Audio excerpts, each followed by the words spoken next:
Good morning, all of you. Welcome in my geography class, class 11th, chapter number 14, movement of ocean water. बेटा जो introduction हमने दिया था तो उस इंट्रोडक्शन में मैंने आपको जो इंट्रोडक्शन में टाइड्स पढ़ा दी थी आपको। तो आज मैं आपको जो कराने जा रही हूँ वो आपका टॉपिक होगा टाइप्स ऑफ टाइड्स। अब देखिए, टाइप्स ऑफ टाइड्स से पहले एक ब्लू बॉक्स आपकी बुक में दिया होगा, पहले हम इसको एक्सप्लेन कर देते हैं। Tides of Bay of Fundy Canada. अब देखिएगा, जो टाइड्स हैं कनाडा में, जो फंडी खाड़ी है तो वहाँ पे जो टाइड्स आती हैं तो उसके बारे में ये है। वर्ल्ड में सबसे ऊंची जो टाइड्स है वो कनाडा के नोवा स्कोशिया में फंडी खाड़ी आती है, तो वहाँ पर होती है। क्या होती है? फंडी खाड़ी में सबसे जो ऊंची कनाडा के अंदर जो टाइड्स आती हैं, ज्वार भाटा आता है, वो नोवा स्कोशिया में आता है। तो जो हमारे इस टाइड्स का उभार है, जो टाइड्स हमारी हैं, इनका जो बल्क होता है वो 15 to 16 मीटर के बीच में होता है। मतलब जो टाइड की ऊंचाई है 15 से 16 मीटर ऊपर के बीच में होती हैं। अब देखिए 15 से 16 मीटर कितना लंबा ये जाती हैं, क्योंकि वहाँ पर जो है वहाँ पर कितने 2 लो टाइड्स और 2 हाई टाइड्स एवरीडे होती हैं। मतलब 2 ऊंची टाइड्स, बहुत ऊंचे ज्वार, और 2 निम्न ज्वार, मतलब कि लो टाइड्स वहाँ पर डेली आती हैं। 24 घंटे का टाइम होता है लगभग। और जो एक टाइड्स होती है उसका जो टाइम पीरियड है बेटा वो 6 आवर्स का होता है। मतलब 6 घंटे के अंदर अंदर टाइड ज़रूर आती है। ये टाइम पीरियड है उसके आने का कि 6 घंटे में आ जाती है। तो जो इसमें हम वो लगा सकते हैं, अनुमान लगा सकते हैं।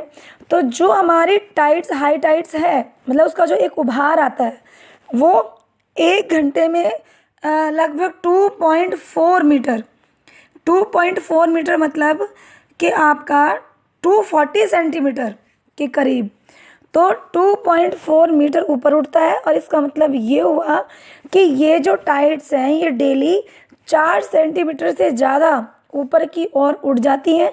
अगर हम समुद्रों के बीच पर जाते हैं, टहलने के लिए गए हैं, पहले देखा हुआ है, तो हमने देखा है कि जब हम वहाँ पर किनारे पर पहुँचते हैं तो वहाँ पर हमें टाइड्स नज़र आती हैं कि लहरें ऊपर उठती हैं और डाउन हो जाती हैं। तो अगर हम 1 घंटे तक वहाँ रुकते हैं तो हम ये देखते हैं कि जहाँ से हमने शुरू किया था कि भाई हमारा जहाँ पे हम खड़े थे वहाँ पहुँचने से पहले ही जो पानी है वो हमारे इतना ऊंचा उठ जाएगा जितना हमारा सिर होता है। हमारे सिर के ऊपर तक की ऊंचाई के ऊपर वहाँ पर पानी उठ जाता है। ठीक है, नेक्स्ट है आपका टॉपिक टाइप्स ऑफ टाइड्स। आप देखते हैं जो टाइड्स के टाइप होते हैं वो कैसे होते हैं। Tides very in their for frequency, direction and movement from place to place and also from time to time. जो हमारे टाइड्स की फ्रिक्वेंसी है, उसकी डायरेक्शन है, उसकी दिशा है टाइड की, और उसकी आवृत्ति है, उसका एक जगह से दूसरी जगह पर आना, इन हर जगह में डिफरेंसेस पाए जाते हैं। मतलब इनमें वेरीज पाई जाती हैं। तो जो बेटा टाइड्स होती हैं वो दिन में 24 घंटे में और अपनी हाइट के अकॉर्डिंग हम उन्हें क्लासिफाई करते हैं। मतलब कोई टाइड ज़्यादा ऊंची है, कोई नीची है, तो उसके बेस पर हम इन्हें क्लासिफाई करते हैं। अब टाइड बेस्ड ऑन फ्रिक्वेंसी, हमारी फर्स्ट हेडिंग रहेगी आवर्ती पर आधारित ज्वार भाटा। मतलब जो टाइड्स हैं जो आती हैं वो अपनी आवर्ती मतलब कितनी बार आ रही हैं वो दिन में, तो उसके ऊपर। तो नंबर 1 है इसका पार्ट सेमी ड्यूरनल अर्थ दैनिक ज्वार। The most common tidal pattern featuring two high tides and low tides each day. सबसे जो सामान्य हमारे टाइड का जो प्रोसेस है वो ये है कि ये दिन में 2 बार हाई टाइड्स और दिन में 2 बार लो टाइड्स आते हैं। और ये कैसे होते हैं? ये लगातार हाई और लगातार लो, मतलब इनकी हाइट सेम होती है। अगर लो में है तो भी हाइट सेम होगी, अगर हाई में है तो भी हाइट सेम होगी। नेक्स्ट हेडिंग है आपकी मिक्स्ड टाइड्स। जो मिश्रित ज्वार होता है, मिक्स्ड टाइड्स होती हैं। Tides having variations in heights are known as mixed tides. जो ऐसी टाइड्स जिनकी ऊंचाई में बार बार वेरिएशंस पाई जाती हैं, कभी हाई कभी लो, तो उसे हम मिक्स टाइड बोलते हैं, मिश्रित ज्वार भाटा कहते हैं। तो ये जो ज्वार भाटा होता है ये हमारे नॉर्थ अमेरिका के जो हमारे वेस्टर्न कोस्ट हैं और हमारा जो पैसिफिक ओशियन है, तो वहाँ के बहुत सारे जो आइलैंड ग्रुप्स हैं तो वहाँ से उत्पन्न होते हैं। ठीक है, वहाँ से ये पैदा होते हैं, उत्पन्न होते हैं। Tide based on the sun moon and the earth position. जो हमारे टाइड्स हैं, अब सूरज, चंद्रमा और पृथ्वी, इनकी जो स्थिति होती है इसके बेस पर भी हमारी टाइड्स आती हैं कि किस स्थिति में ये तीनों सेटल हैं। तो number 1 spring tides. Spring tides है, अब आप इसको देखिएगा स्प्रिंग टाइड्स क्या होते हैं। जो हमारे हाई टाइड्स की हाइट होती है, जो हाई टाइड्स जब आती है उसकी जितनी हाइट होती है तो हमारी उसमें भी वेरिएशंस पाई जाती हैं। और ये हमारी वेरिएशंस कब पाए जाते हैं, जब सन और मून ये अर्थ के किस पोजीशन में सेटल है, मतलब अर्थ के किस पोजीशन में सन है, अर्थ के किस पोजीशन में मून है, तो उसकी कैटेगरी में ये डिपेंड करता है। ठीक है, अब देखिएगा इन्होंने कहा है when the sun, the moon and the earth are in a straight line the height of the tide will be higher. जब हमारे सन, मून और अर्थ, मतलब क्या दिया है, पहले सन फिर मून फिर अर्थ, जब एक स्ट्रेट लाइन में होते हैं, सीधी लाइन में तीनों होते हैं, तो उस टाइम पर हमारी जो टाइड्स होती हैं वो विल भी कैसी होंगी, हायर होंगी, ऊंची होंगी। These are called spring tides, उन्हें हम स्प्रिंग टाइड्स कहते हैं। And they occur twice a month, ये मंथ में 2 बार होती हैं, one of full moon period and another during new moon period. और एक महीने में 2 बार इतनी ऊंचाई वाली हाइट्स वाली टाइड्स होती हैं। तो ये जो बेटा हाई टाइड्स होती हैं ये जब हमारा फुल मून का मंथ होता है, न्यू मून का पीरियड होता है, उस टाइम पर आती हैं। सेकंड है आपका नीप टाइड। नीप टाइड आपका, जिसे हम निम्न ज्वार बोलते हैं। देखिएगा बेटा, जब हमारे जो इसमें normally there is a 7 day interval between the spring tides and neap tides. जो स्प्रिंग टाइड्स होते हैं और हमारे नीप टाइड्स होते हैं, मतलब हायर टाइड्स और लो टाइड्स, इन दोनों के बीच में 7 दिन का अंतर होता है। कितने दिन का अंतर होता है, 7 दिन का। तो इस समय हमारे मून, सन, ये एक दूसरे के राइट एंगल की डायरेक्शन में होते हैं, राइट एंगल में होते हैं, समकोण पर होते हैं। अब देखिएगा समकोण, जब हमारे समकोण पर होता है, राइट एंगल पर होते हैं, तो सूरज और चंद्रमा इन दोनों की जो ग्रेविटेशनल फोर्स है ये एक दूसरे के अपोजिट काम करती है।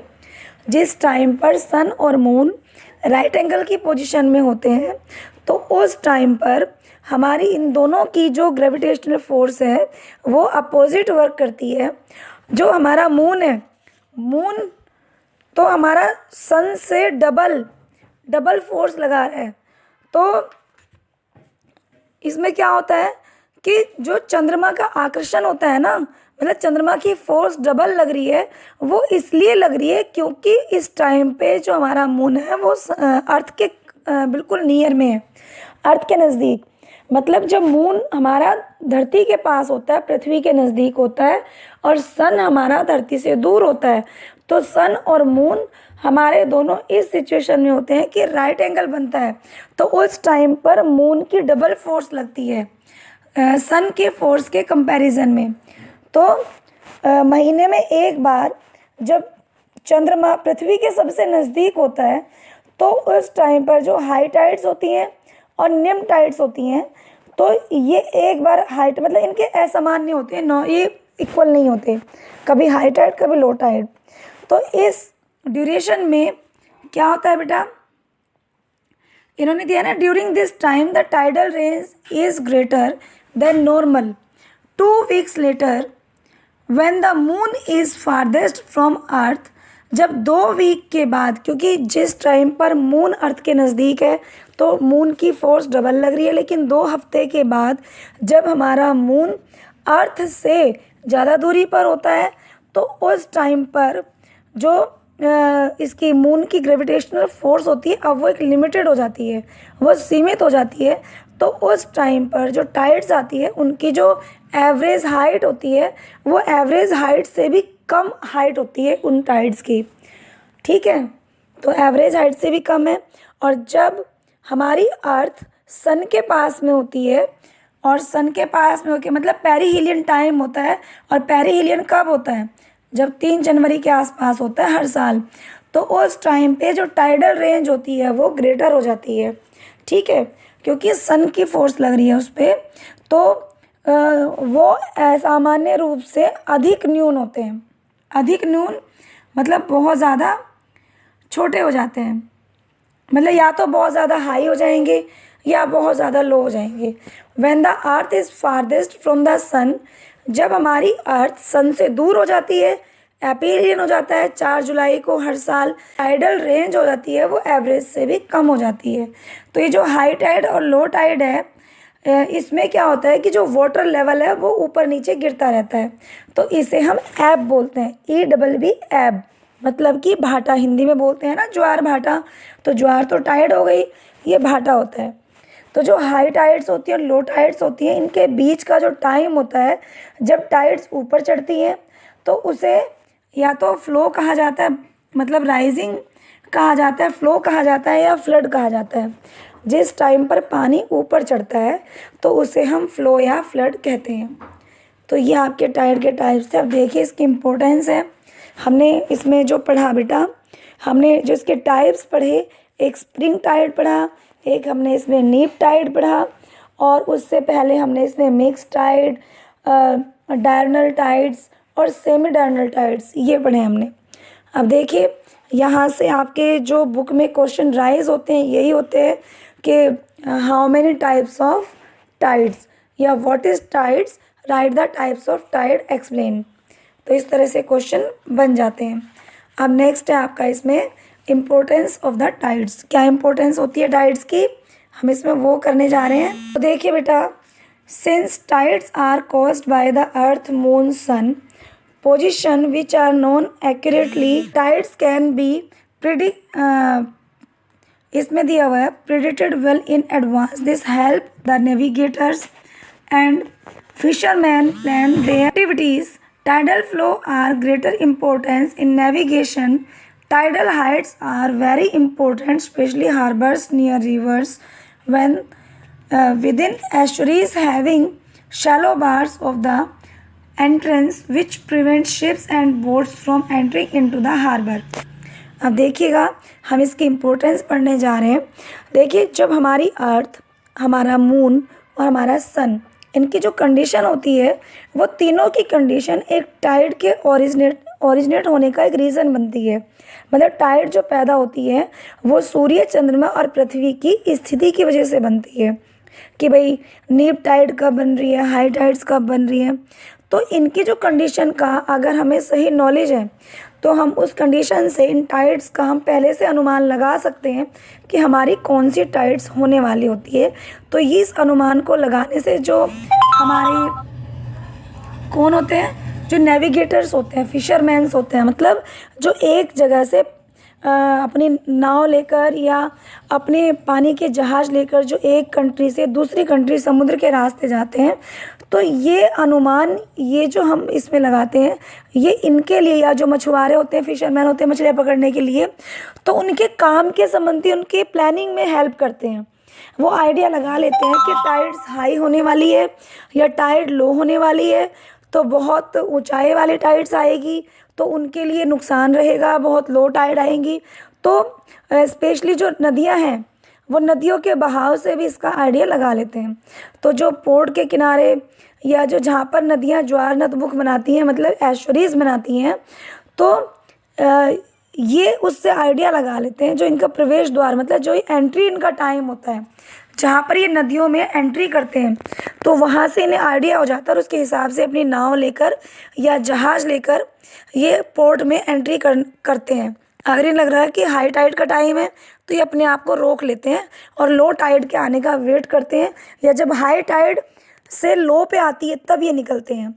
तो इस तरह से जो इनकी डेसिल्टेशन में मदद करते हैं ये। तो जो हमारी ज्वार नदमुख है, एस्चुरीज़ है, ये जितना भी पानी हमारा पॉल्यूट वाटर होता है तो इससे भी ये पानी को बाहर निकालने में एस्चुरीज़ हमारी हेल्प करती हैं। एस्चुरीज़ आपको बताया था बच्चे, एस्चुरीज़ जब नदी बहुत ही चौड़े एरिया से, किसी प्लेन एरिया से बह के पहाड़ों के रास्ते आती है तो वो आगे से सिकुड़ जाती है, और सिकुड़ के जब वो ऊंचाई से नीचे गिरती है तो वो गोल बना के एक मझधार बना के ऊपर से नीचे धारा के रूप में गिरती है, तो वहाँ पे एस्चुरीज़ बनती हैं। तो हमारे टाइड का यूज़ हम किस में यूज़ करते हैं? जो हमारे ज्वार बनते हैं ना, टाइड्स बनती हैं, हम इलेक्ट्रिसिटी बनाने के लिए यूज़ करते हैं। हमारी जो कंट्री है वर्ल्ड की, कनाडा है, फ्रांस है, रशिया है, चाइना है, यहाँ पर टाइड्स का यूज़ हम अपनी इलेक्ट्रिसिटी को प्रोड्यूस करने के लिए, ओरिजिनेट करने के लिए यूज़ करते हैं। तो एक 3 मेगावाट जो हमारी A3MW टाइडल पावर प्रोजेक्ट है, तो ये हमारा कहाँ पर है? ये वेस्ट बंगाल में, जो सुंदरवन डेल्टा है वेस्ट बंगाल में, दुर्गाद्वानी में लगाया जा रहा है। अभी यहाँ पर दुर्गाद्वानी में लगाया जा रहा है। तो वहाँ से 3 मेगावाट की जो टाइडल पावर प्रोजेक्ट वहाँ पे लगाया जा रहा है, तो इतनी लाइट ये वहाँ से प्रोड्यूस करेंगे। तो बच्चे आज तक के लिए बस इतना ही। मेरी वीडियो को लाइक और सब्सक्राइब कर देना बच्चे, और कल मैं आपके लिए लेके आऊँगी ओशन करंट्स का टॉपिक। ध्यान से सुनिएगा और प्लीज़ मुझे बताइएगा कमेंट करके कि आपको समझ आया कि नहीं। Okay, thank you.